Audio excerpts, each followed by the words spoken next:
a very good evening and a warm welcome to the news live on Rupavahini ChannelEye. I'm Sharon Masquinius. A very good evening, I am Dishan Virakone and we start off by taking a look at your headlines for tonight. President emphasizes that all import crops which can be cultivated domestically will be cultivated to further strengthen the farmer community. The customs seizes the largest haul of illegal drugs in the country. COVID-19 vaccine will be administered to frontline health and security personnel. New Sri Lanka Army Corps established with the aim to uplift the agri and livestock products. The Paddy Marketing Board decides to purchase 300,000 metric tons of paddy in the Maha season. Curfew enforced in Washington, D.C. following the riots at the U.S. Capitol building. Joe Biden certified as the new U.S. president amidst the bloodshed. Donald Trump admits defeat. Now starting off with your top story for tonight, now the world leaders have condemned the violence in Washington where supporters of President Donald Trump stormed the US Capitol on Wednesday in an attempt to overturn November's election result.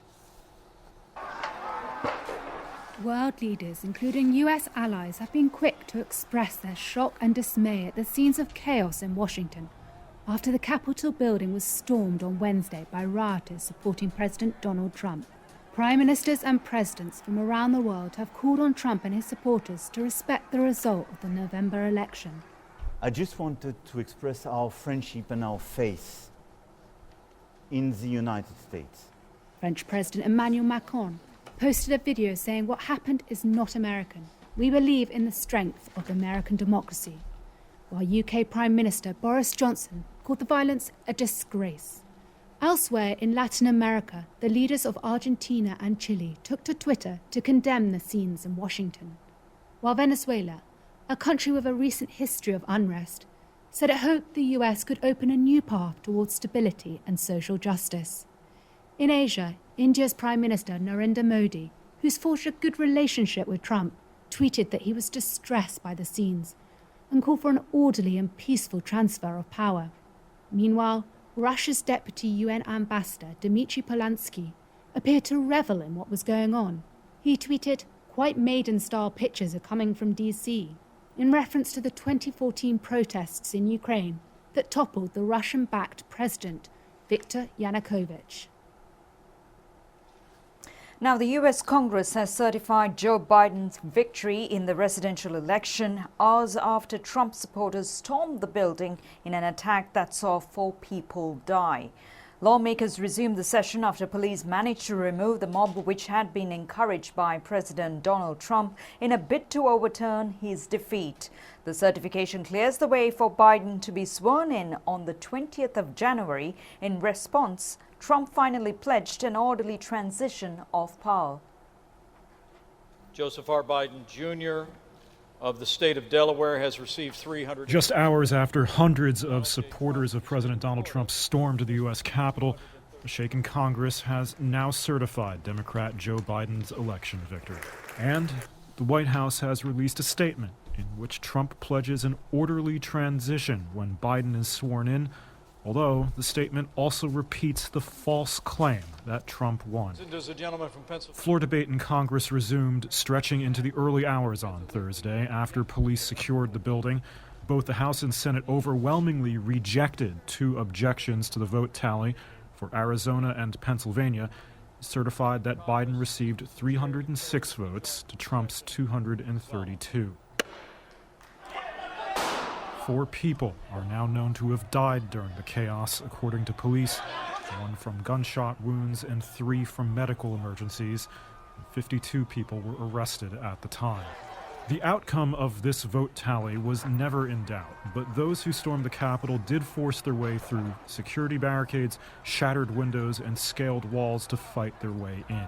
Some besieged the chamber holding the floor of the House of Representatives while lawmakers were still inside, forcing suspension of the debate. Security officers barricaded the door with furniture before helping lawmakers escape. Vice President Mike Pence, who'd already angered Trump by resisting his calls to intervene in the vote, called it a dark day in U.S. history when he reconvened the session. To those who wreaked havoc in our capital today, you did not win.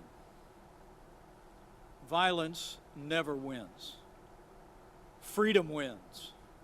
And this is still the people's house. Several Republicans who'd previously supported Trump's claims of widespread voter fraud and were expected to mount objections to the vote tally changed their minds by the time they had returned to the chamber and also urged their fellow lawmakers to certify Biden's victory.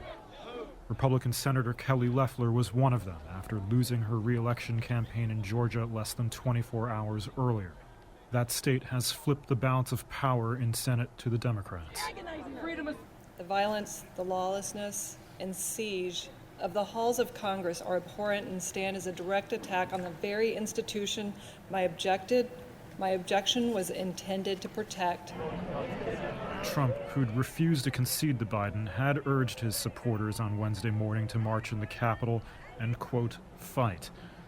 His legal challenges to Biden's victory have been rejected by courts across the country. Now taking a look at more stories here at home, President Gotabaya Rajapaksa says that the respective funds which stream into foreign countries for import products will be diverted to the hands of the local farmers by cultivating all crops which can be grown in the country. President Rajapaksa made these comments during a special program held at the Temple Trees today to apprise the government officials on the national program of Back to the Village with Work through the initiative of discussion with the village. In order to uplift the agriculture sector, the government has given priority to provide water, technical knowledge and solving land issues of the farming community. A large sum of money has been allocated from the 2021 budget for this purpose. More than 800 projects planned utilizing foreign aid and local grants have not yet been completed. President is of the view that all these projects should be completed expeditiously and committed to fulfill aspirations of the people.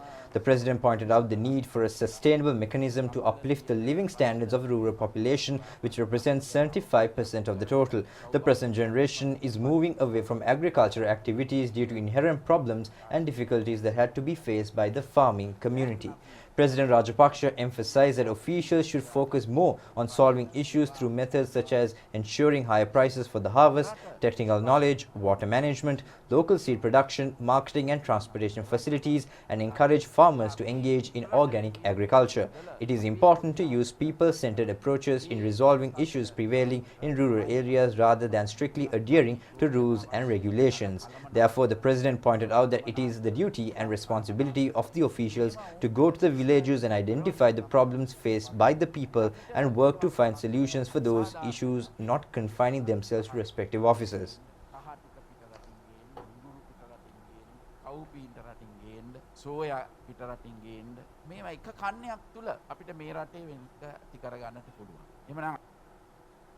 This year's budget is aimed at improving the living standards of rural people who are engaged in farming, fishing and other industries. Prime Minister Mahinda Rajapaksa said in his address. He stated that the assistance of foreign experts or consultants is not required to implement the plans in this regard, and that it is a responsibility of government officials to implement these strategies at grassroots level for the benefit of the rural people. The Prime Minister commended the sacrifices made by both the public and private sectors to make a success of the changed lifestyle with the coronavirus pandemic. With the prevailing COVID-19 pandemic situation, a tendency has emerged to use digital technology in a number of fields, including school education, to service needs. It revealed the ability of local officials to embrace and work on something new at any moment. Considering the current situation, Prime Minister Mahinda Rajapaksa pointed out the need to integrate modern technology with state institutions speedily. The Prime Minister said that on every occasion that a government led by them came into power, it effectively carried forward the abandoned development as well as the promotion of economic growth of the country. He also stated that he expects the support of the public servants to build the country in the future too, as in the past at every occasion. The objective of today's program was to discuss the issues that arise in the implementation of projects and programs and how to resolve them. Head of the Presidential Task Force on Economic Revival and Poverty Alleviation, Basil Rajapaksa said in response to questions raised by the people's representatives that the government has taken a number of steps to protect crops from wild elephants and other animals. He also requested to submit proposals compiled at rural level to address such issues to the government. Cabinet and state ministers, governors, district and divisional secretaries, planning service officials, accountants and many other government officials were present on the occasion. The Narcotic Division of the Sri Lanka Customs seized the largest haul of illegal drugs in the country today. The haul of the illegal drugs was detected following an investigation conducted by the Sri Lanka Customs over several parcels received by the Central Postal Exchange. Sri Lanka Customs has indicated that around 18,000 illegal tablets were packed in the parcels. Sri Lanka Customs also said the haul of the illegal drugs is approximately weighted over 9 kilograms and worth more than 130 million rupees. In the meantime, Sri Lanka Customs also detected a haul of narcotic papers which was attempted to be exchanged through Sri Lanka illegally through the investigation. The WHO representative to Sri Lanka, Dr. Razia Penze, says that Sri Lanka's strategy to test, trace and isolate and quarantine has been effective in controlling the outbreak. However, she pointed out that the recent emergence of the COVID clusters has reminded the importance in strictly adhering to health guidelines to mitigate the spread of the virus in the country. She made these remarks in a statement yesterday.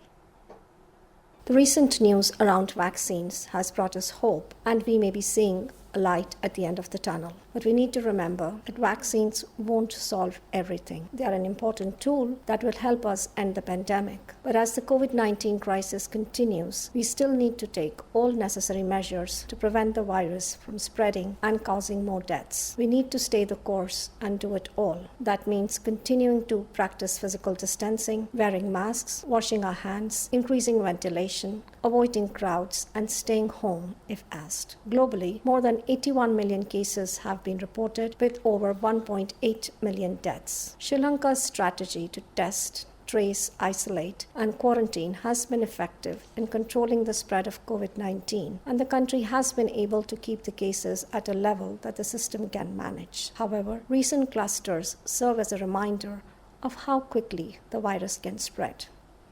Recently, we have seen a new strain of COVID-19 being reported in the UK, South Africa, and other countries. It is important to remember that all viruses, including the SARS-CoV-2 virus that causes COVID-19, change over time. So far, there have been hundreds of variations of this virus identified worldwide. Until now, most changes of this virus have had little to no impact on how it transmits or the severity of the disease it causes. This could change. What we know about the new strain is that the new variants may transmit more easily. However, research is still ongoing. WHO is working with scientists and is in close contact with health officials to understand how these changes affect the virus's behavior. While both variants have one common change, 501Y, the virus variants reported from South Africa and the UK are different, and sequence analysis revealed that they have originated separately. The UK has reported that this new variant transmits more easily, but there's no indication so far that it is more likely to cause severe disease or have an impact on vaccines. Again, the important thing is to continue the actions that will help us control the virus and suppress its transmission. WHO will continue to inform countries and the public as we learn more about these new variants. WHO issued its first emergency use listing for the Pfizer-BioNTech COVID-19 vaccine. Other companies have either expressed an interest or submitted initial dossiers for review to the WHO. Data is considered for emergency use listing for vaccines for which initial phase 3 clinical trial results are available. WHO is currently reviewing the Moderna and AstraZeneca dossiers. We hope to receive a limited amount of vaccines in early 2021, with more arriving in the middle of this year. Countries will progressively receive doses until all countries reach 20% of their population coverage. As these first doses would be limited, we need to prioritize them for vulnerable populations like health workers and other frontline functionaries, elderly people. Now, Israel has become a leader of the world's COVID-19 vaccination drive, reaching nearly 15% of the country's 9.3 million population in about 2 weeks. It's a small, wealthy country with a universal healthcare system. That largely explains how Israel has become a world leader in the COVID-19 vaccination drive. It's inoculated 15% of the country's 9.3 million population in about 2 weeks. The plan: order early, pay a lot, and digitize distribution. The first big decision was paying a premium to get early vaccines. Israeli authorities have not publicly said what they paid for the vaccine developed by Pfizer and BioNTech. But one official claimed it was about $30 per vaccine dose, twice the price elsewhere. Pfizer said in a statement that it uses a tiered pricing formula based on volume and delivery dates, but declined to give further details. The next step was becoming a model. Israel offered the pharmaceutical companies a quick rollout that could serve as a template for the rest of the world, promising swift results from a small country with a digitized distribution network. But their vaccination campaign has not been without criticism and hurdles. Palestinians in the Israeli-occupied West Bank and Gaza Strip face a long wait for vaccines. Health officials estimate they will begin receiving doses in February through the World Health Organization. Netanyahu's opponents also accuse his right-wing Likud party of using the vaccination campaign for political gain ahead of a March 23rd election. They say he lacks a clear long-term strategy for dealing with the impact of COVID-19, charges the government denies. Israel is in its third lockdown and faces a recession and high unemployment, though it has avoided the shortages and bottlenecks faced by other countries. Secretary to the Ministry of Education, Professor Kapila Pereira, says that all stakeholders must act responsibly when convening students to their respective schools in a health protective manner. He made these remarks during a media briefing on the reopening of schools held yesterday at the Education Ministry premises along with the Transport and Health authorities. Ministry of Education has reached a decision to reopen all schools from grade 2 to 13 on January 11th in the country, excluding Western Province and isolated areas. The grade 11 classes in the schools in the Western Province, excluding the isolated areas, set to begin on January 25th. Secretary to the Ministry of Education, Professor Kapila Pereira, said that all stakeholders, including health, schools, development, education and administrative authorities, are committed in this task. He said that academic, non-academic and administrative staff of the schools are prepared to welcome students for the new year 2021 and provide the necessary education even if it is for one student. Meanwhile, he said that discussions are underway over the recommencement of the other educational institutions, including preschools. Discussions were also held on the facilitation of transport services for students following the reopening of schools. Minister Nimal Siripala de Silva says that the attention has been directed to formulate legal provisions in providing the minimum daily wage of 1,000 rupees to estate workers. The minister said that relevant alternative measures was taken after failing to reach an agreement between the estate companies and the trade union leaders over the daily wages. These remarks were made during a meeting held at the Labour Ministry with the presence of the Minister on the government proposal to provide minimum daily wage of 1,000 rupees to estate workers. State Ministers Jeevan Thonnaman and Kanaka Herath, public representatives, trade union leaders and representatives of estate companies were present at this occasion. Prime Minister Mahinda Rajapaksa says that the lottery winnings should be directed for the benefit of the children and respective families, as certainly lottery winning millionaires have declined to even financially lower levels due to poor and unwise utilization of rewards. The Prime Minister made these remarks while presenting cheques for 2 lottery winners who claim their winnings through the Lotteries of Development Lottery Board. The relevant cheques were presented to the winners of Kotipati Kapruka and Jayoda lotteries from the Development Lottery Board. The ceremony was held at the Temple Trees today.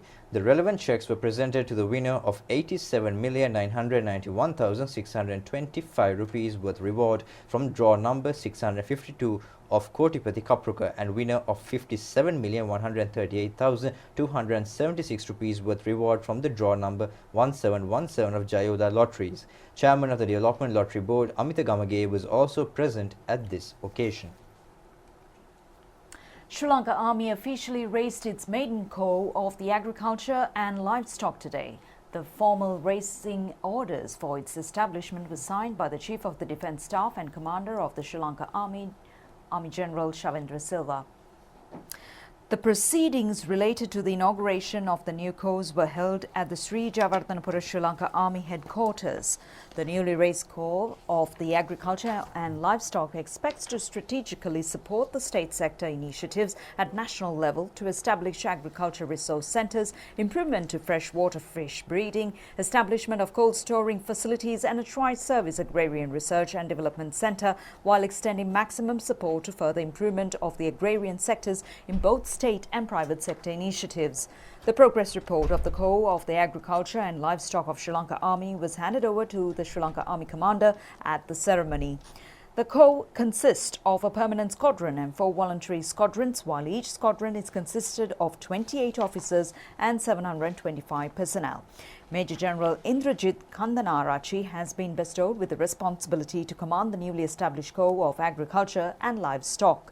The new Army Corps, while maximising the use of Army lands for agricultural and dairy purposes, has been engaged in the production of paddy, vegetables, eggs and several varieties of essentials to the Army through its Kandakadu, Manik Farm, Vellamkulam, Galkanda, Palatupana, Adia Puliyankulam, Balalla and Niravia farms.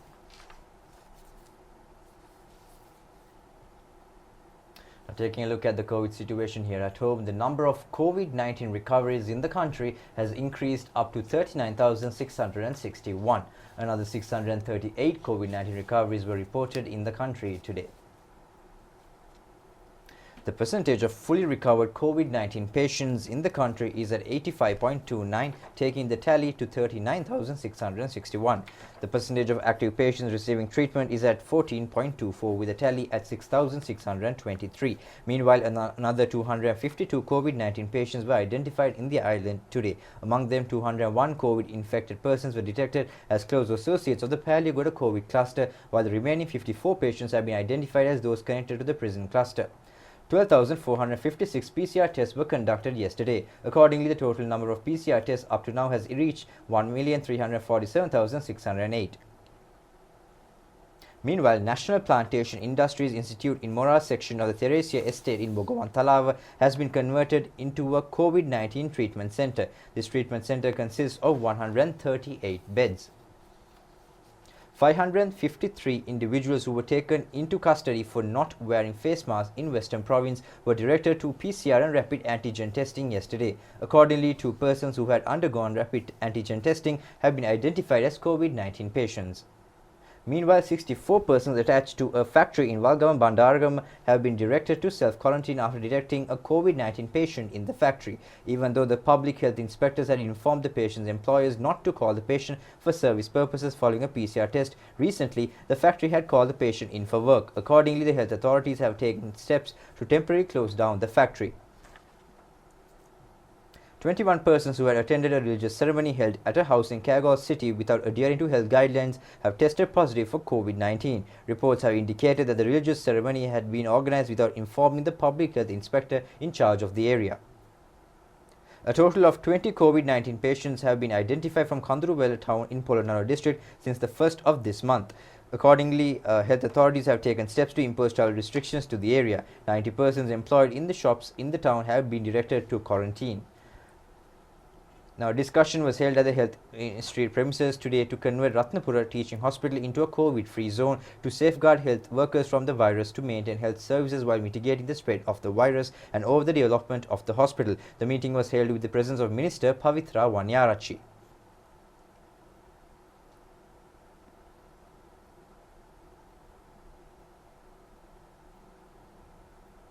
Meanwhile, Ministry of Buddha Sasana, Religious and Cultural Affairs has granted approval to organize ceremonies while adhering to health guidelines issued by the Ministry of Health and limit the participation to 50 persons for each ceremony.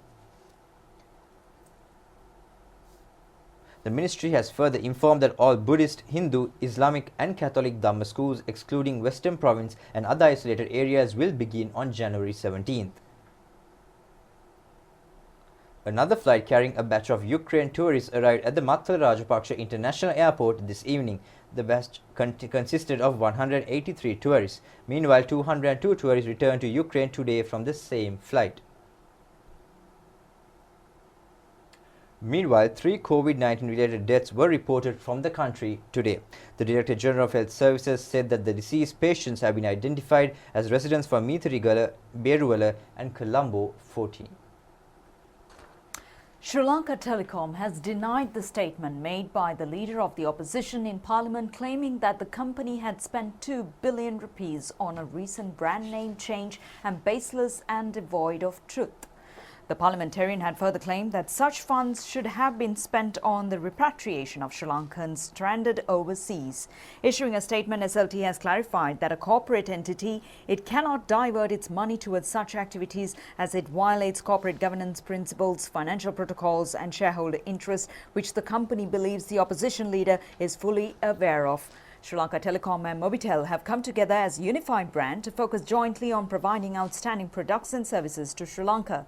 The unification will preserve the individuality of both companies and build on the customer base while increasing top line and generating better profits. In the meantime, Minister Mahindananda Alutgamage says that the Paddy Marketing Board is ready to purchase 300,000 metric tons of paddy from the domestic farmers in the upcoming Maha season. The minister made these remarks during a media briefing held in Colombo today.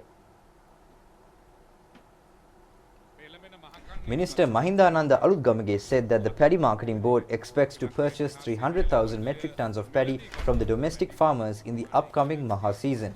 He said that during the previous period, the paddy purchase through the Paddy Marketing Board has been distributed for animal food while incurring a massive corruption, hence pushing the Paddy Marketing Board into bankruptcy. He said that they expect a harvest of 2.8 million metric tons of paddy during this Maha season, and in terms of rice, the production would be around 1.9 million metric tons. He said that purchasing of paddy in Maha season will begin in the month of February. Accordingly, he said that measures will be taken to produce a required paddy quantity for the country for the next 10 months from this season. He added that 1 kilogram of paddy will be purchased at a rate of 50 rupees. He also said that 2 billion rupees have been allocated through a cabinet paper to purchase paddy via small-scale rice mills.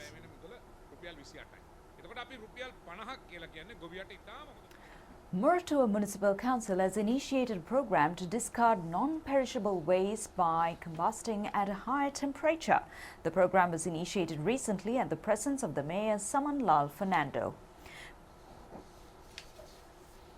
Meanwhile, an online facility has been introduced for the payment of taxes in the Moratuwa municipality area as well. The Mayor has indicated that the aim of the Moratuwa Municipal Council is to provide an efficient service for the people.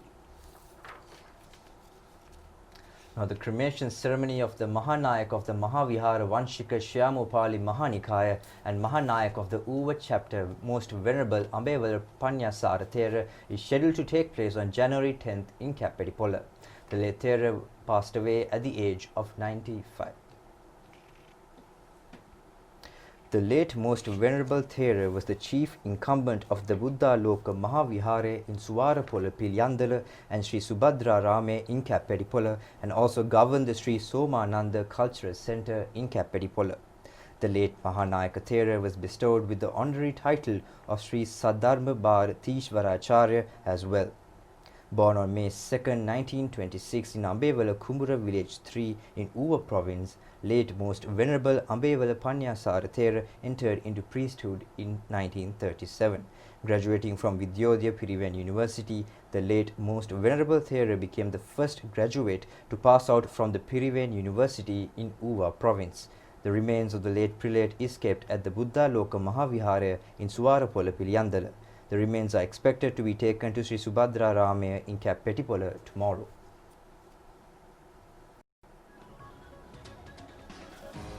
Well, that's a wrap of tonight's primetime news, and until we meet again next time, do take care and good night.